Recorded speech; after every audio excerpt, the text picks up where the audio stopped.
Hello friends, कैसे हैं आप सब। तो आज हम पढ़ेंगे जियोग्राफी के क्वेश्चन। इंडियन जियोग्राफी का क्वेश्चन हम लोग कवर कर रहे हैं। इसके पहले वाले लेक्चर में वर्ल्ड जियोग्राफी का क्वेश्चन कंप्लीट हो गया और इसके भी पहले वाले लेक्चर में हिस्ट्री के जो एंशियंट हिस्ट्री है और मेडाइवल हिस्ट्री और मॉडर्न हिस्ट्री, इन तीनों के लेक्चर कंप्लीट हो गए हैं और साइंस भी कंप्लीट हो गया है। तो अगर आप वो वीडियो नहीं देखे हैं, अगर आपको रिविजन करना है प्रीवियस ईयर क्वेश्चन का TRE4 एग्जाम के लिए, तो आप उसको जाकर एक बार पढ़ सकते हैं। चैनल के प्लेलिस्ट में है इसका क्वेश्चन। और देखिएगा, आज का पहला क्वेश्चन है कि पौधों को सबसे अधिक पानी किस मिट्टी में मिलता है। तो सबसे अधिक पानी चिकनी मिट्टी में मिलता है। इसका आंसर ऑप्शन ए हो जाएगा। इसका एक्सप्लेनेशन दिया है कि चिकनी मिट्टी में जल धारण करने की क्षमता सबसे अधिक होती है और पौधों का सबसे अधिक भाग इस मिट्टी में मिलता है। चिकनी मिट्टी में 50% से कम गाद और 50% तक मृतिका और बालू की कुछ मात्रा पाई जाती है और इसमें वायु का आवागमन कम होता है, जिससे जल क्रांति हो जाती है। अगला क्वेश्चन दिया, एक निम्नलिखित नहर प्रणालियों में से किसमें बिहार के क्षेत्र में सबसे अधिक सिंचाई होती है। तो बिहार के क्षेत्र में सिंचाई त्रिवेणी नहर से होती है। इसका आंसर ऑप्शन बी हो जाएगा। इसका एक्सप्लेनेशन दिया है कि त्रिवेणी नहर से बिहार क्षेत्र में सिंचाई होती है और यह गंडक नदी के बाएं तट से निकाली गई है। और यह कहाँ स्थित है। तो चंपारण होता है, जो पश्चिमी चंपारण उसके जिले में स्थित है। अगला क्वेश्चन है कि दिए गए कूट की सहायता से जो हरित क्रांति है उसके घटक को चुनिए। तो ऑप्शन ए दिया है कि उच्च उत्पादन देने वाली किस्म के बीज। तो हरित क्रांति के ये घटक हो जाएंगे, सिंचाई भी हो जाएगा, ग्रामीण विद्युतीकरण हो जाएगा और ग्रामीण सड़कें और विपणन हो जाएगा। तो ये चारों हो जाएंगे हरित क्रांति के घटक। तो इनकी सहायता से हरित क्रांति होता है। तो इसका आंसर ऑप्शन डी हो जाएगा, सभी हो जाएगा, सभी चारों, ये वाला ऑप्शन सही है। इसका एक्सप्लेनेशन दिया है कि भारत में 1965 में जो उच्च उत्पादन देने वाली किस्म के बीज है, उर्वरक है, सिंचाई करने वाली तकनीक का प्रयोग को बढ़ावा देना इसका लक्ष्य रखा गया। ग्रामीण विद्युतीकरण जैसे कृषि उत्पादों को बाजार तक पहुंच सुनिश्चित करने वाली ग्रामीण सड़कों और विपणन कार्यों को बढ़ावा देना, इसे ही हरित क्रांति कहा जाता है या इसे हरित क्रांति के नाम से जाना जाता है। 1966 से 67 में हरित क्रांति की शुरुआत हुई थी। इसके जो जनक थे कौन थे। तो एम स्वामीनाथन थे भारत में हरित क्रांति के जनक। अगला क्वेश्चन दिया है कि निम्न में से कौन सी एक कृषि उत्पादकता बढ़ाने का रास्ता है।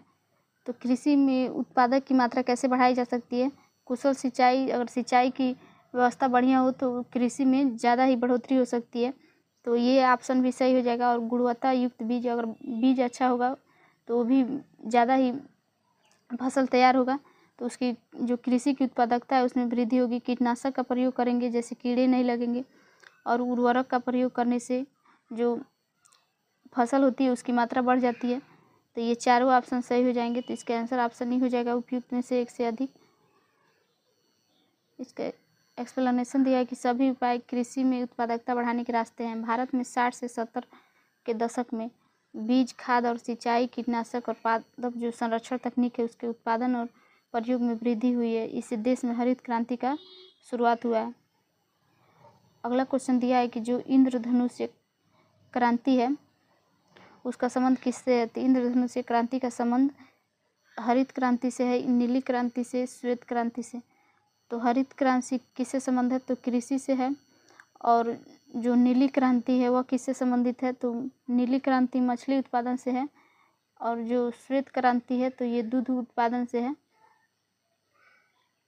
इसका एक्सप्लेनेशन देखिएगा कि जो 2000 में केंद्र सरकार ने राष्ट्रीय जो कृषि नीति का घोषणा की, उस नीति के तहत इंद्रधनुष्य क्रांति की परिकल्पना की गई और इसके अंतर्गत प्रत्यक्ष अप्रत्यक्ष रूप से जो कृषि क्षेत्र से संबंधित क्रांति है उनको शामिल किया गया, जैसे हरित क्रांति, श्वेत क्रांति, पीली क्रांति, ये तिलहन से संबंधित है पीली क्रांति। और नीली क्रांति आप लोग जानते हैं मत्स्य उत्पादन से। और लाल क्रांति मांस उत्पादन से है। सुनहरी क्रांति ये जो खाद बीज होता है इससे है। भूरी क्रांति और रजत क्रांति इत्यादि क्रांतियों को इसमें शामिल किया गया। अगला क्वेश्चन देखिएगा कि अगला क्वेश्चन दिया है काली क्रांति किससे संबंधित है। तो काली क्रांति किससे संबंधित है। कच्चा तेल उत्पादन से, जो पेट्रोलियम होता है। इसका आंसर ऑप्शन सी हो जाएगा। इसका एक्सप्लेनेशन दिया है कि काली क्रांति का संबंध तेल उत्पादन से है। अन्य प्रमुख क्रांतियाँ भी और उनके उत्पादन इस प्रकार है। तो देखिएगा, गुलाबी क्रांति प्याज उत्पादन से है, नीली क्रांति मत्स्य उत्पादन और हरित क्रांति खाद्यान्न उत्पादन, लाल क्रांति तो मांस और टमाटर उत्पादन से हो जाएगा, पीली क्रांति तो तिलहन उत्पादन। अगला क्वेश्चन दिया है कि भारत का जो अधिकतम गेहूं उत्पादन राज्य है वो कौन सा है, तो उत्तर प्रदेश है। इसका आंसर ऑप्शन डी हो जाएगा।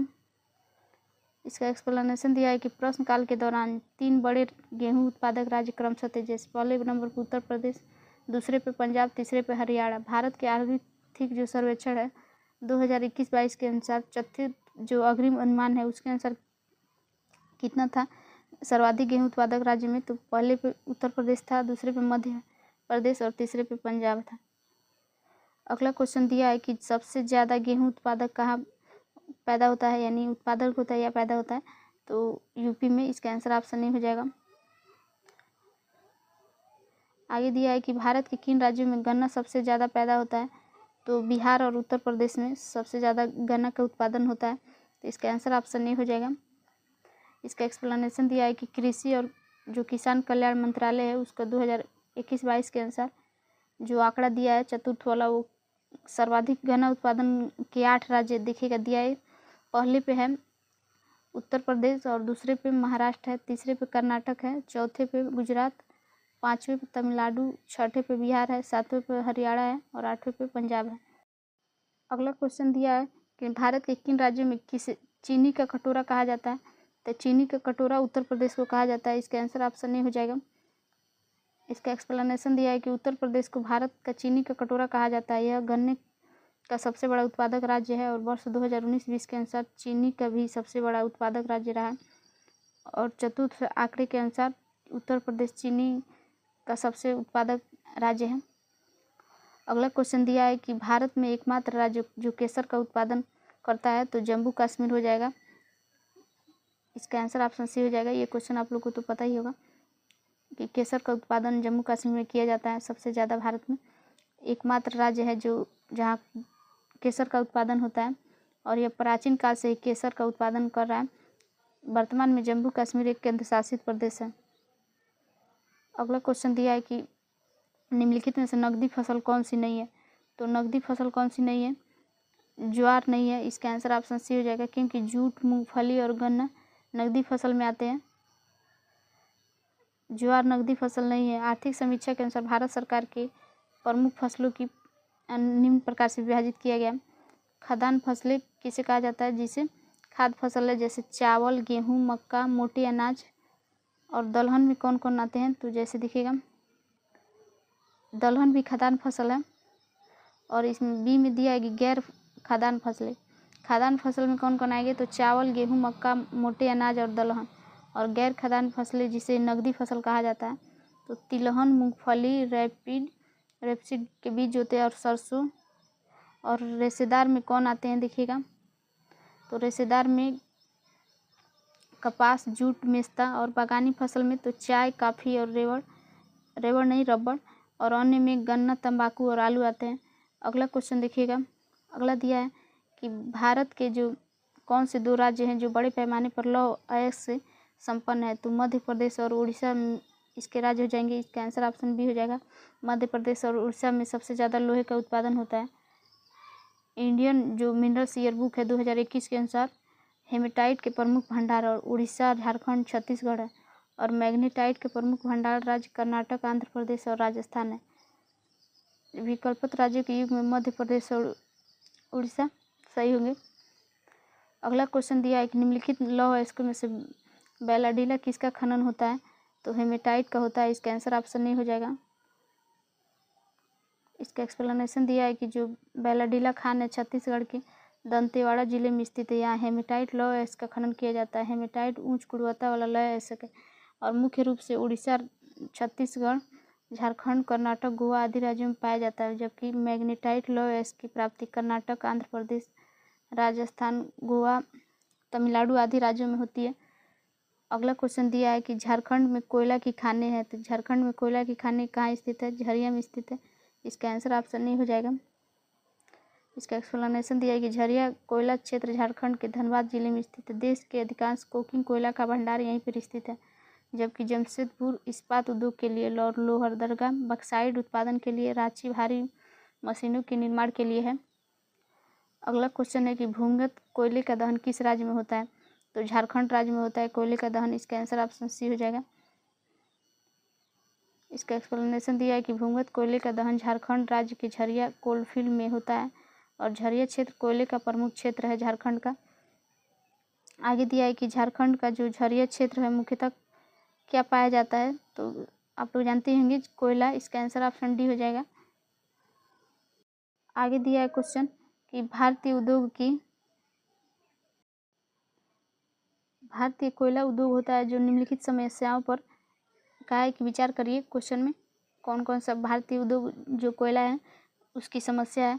तो निम्न कोटि का कोयला एवं कोयला संचालन में बाधा, तो ये हो जाएंगे इसकी समस्या। और धुलाई संसाधनों पर उपयोग क्षमता में कमी, कोकिंग कोयला के आयात पर बढ़ती निर्भरता और कार्य संचालन कीमतें, तो ये चारों इसकी समस्या हो जाएंगे। इसका आंसर 1, 2, 3 और चारों हो जाएंगे। देखिए किस ऑप्शन में दिया, ऑप्शन बी में दिया। इसका आंसर ऑप्शन बी हो जाएगा। चारों ऑप्शन सही हैं क्वेश्चन के अनुसार। देखिएगा इसका एक्सप्लेनेशन दिया है कि भारतीय जो कोयला है वर्तमान में अनेक समस्याओं से ग्रसित है, जिनमें प्रमुख निम्न कोटि का कोयला, धुलाई संसाधन की उपयोग क्षमता में कमी, कोकिंग कोयला के आयात पर बढ़ती निर्भरता और जो कोयला होता है उसके हस्तांतरण में आने वाली बाधा और कार्य संचालन कीमतें हैं। आगे दिया है अगला क्वेश्चन कि भारत में जो सबसे पुराना तेल का भंडार है वो कहाँ पाया जाता है? तो सबसे पुराना तेल का भंडार असम डिगबोई में पाया जाता है। इसका आंसर ऑप्शन डी हो जाएगा। और यह ब्रह्मपुत्र घाटी का तेल भंडार है। ब्रह्मपुत्र घाटी देश की सबसे पुरानी तेल घाटी है। ये क्वेश्चन तो लगभग सब कोई जानता होगा। देखिएगा अगला क्वेश्चन दिया है कि भारत में सर्वप्रथम जो तेल और ऊर्जा का संकट हुआ था कब हुआ था? तो 1970 से 80 के दौरान हुआ था। इसका आंसर ऑप्शन डी हो जाएगा। इसका एक्सप्लेनेशन दिया है कि भारत में सर्वप्रथम भयानक ऊर्जा संकट 1973 में पैदा हुआ था, और जब तेल निर्यातक जो देश है ओपेक तेल की कीमतों में अचानक 4 गुना अधिक वृद्धि कर दी थी। अगला क्वेश्चन दिया है कि भारत में जो प्रति व्यक्ति ऊर्जा की खपत होती है 1994 वो कितने ग्राम तेल के बराबर होती है? 43 किलोग्राम तेल के बराबर होती है। इसका आंसर ऑप्शन सी हो जाएगा 243। अगला इसका एक्सप्लेनेशन दिया है कि 1994 में प्रति व्यक्ति ऊर्जा की खपत 244 किलो तेल के बराबर थी, और 18-19 में भारत में प्रति व्यक्ति ऊर्जा खपत कितनी थी? तो 0.610 तेल के बराबर थी, और वैश्विक प्रति व्यक्ति 1.8 टन 1/3 था उसका। तो ये सारे क्वेश्चन करंट के हैं तो ये नहीं पूछेंगे। आगे देखिएगा, आगे दिया है कि निम्नलिखित राज्यों में से कौन सा राज्य भारत में सर्वाधिक ऊर्जा का उत्पादक है? तो कर्नाटक है। इसका आंसर ऑप्शन बी हो जाएगा। और ये भी 31 मई 2023 की स्थिति के अनुसार दिया है इसमें सौर ऊर्जा की कुल क्षमता। तो करंट वाला क्वेश्चन नहीं आएगा इस समय, जो प्रेजेंट टाइम में चल रहा है 2025, तो इस हिसाब से क्वेश्चन आएंगे। डाटा जो इस समय के याद करना पड़ेगा करंट के लिए। आगे देखिएगा अगला क्वेश्चन दिया है कि जो भारत में राज्य विद्युत बोर्ड है उसकी वित्तीय उर्वरता के निम्नलिखित कारणों पर विचार कीजिए। तो ऑप्शन दिया है कि कृषि और घरेलू उपभोक्ताओं को उत्पादन लागत से कम पर बिजली का विक्रय करना, तो ये ऑप्शन सही हो जाएंगे। प्रसारण और संवितरण हानियाँ काफ़ी ज़्यादा होती हैं, तो ये भी सही है। राज्य विद्युत बोर्डों के लिए वाणिज्य स्वायत्तता में कमी, तो ये भी सही है। राज्य सरकारों ने राज्य विद्युत बोर्डों के माध्यम से सामाजिक परिधान नीतियों का क्रियान्वित किया है, तो ये भी ऑप्शन सही है। तो देखिएगा आगे क्या दिया है कि कौन सा सही है, तो इसका भी ऑप्शन बी हो जाएगा। एक से अधिक जो भारत में राज्य विद्युत बोर्ड है उसकी कार्यविधि में कई कमजोरियां हैं। उन्हें कठिनाइयों का सामना करना पड़ता है, जिनमें प्रबंधीय अकुशलताएं, वित्तीय संसाधनों का अभाव, केंद्रीय बिजली संस्थाओं का भुगतान करने की असमर्थता, व्यापक संचारण और वितरण हानियाँ आदि सम्मिलित है। तो देखिएगा अधिक राज्यों में जो बहुत कम कीमत पर बिजली उपलब्ध कराते हैं जो अतिरिक्त राज्य हैं, जिससे आर्थिक सहायता का भार बहुत बढ़ जाता है। और 11वीं पंचवर्षीय योजना के अनुसार भारत में संचारण और वितरण हानि अधिकतर देशों की तुलना में अधिक है। इन हानियों के कई कारण जैसे बिजली की व्यापक चोरी, कम वोल्टेज पर ऊर्जा पर बिक्री, दूर दराज कम आबादी वाले क्षेत्रों में बिजली की व्यवस्था करना, वितरण प्रणाली में कम निवेश।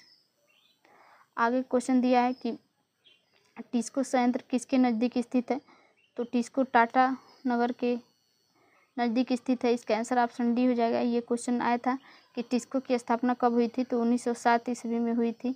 टीआरई 3 के जीएस वाले क्वेश्चन में पूछा था, ये देखिएगा 6 to 8 में, कि टिस्को की स्थापना कब हुई थी, तो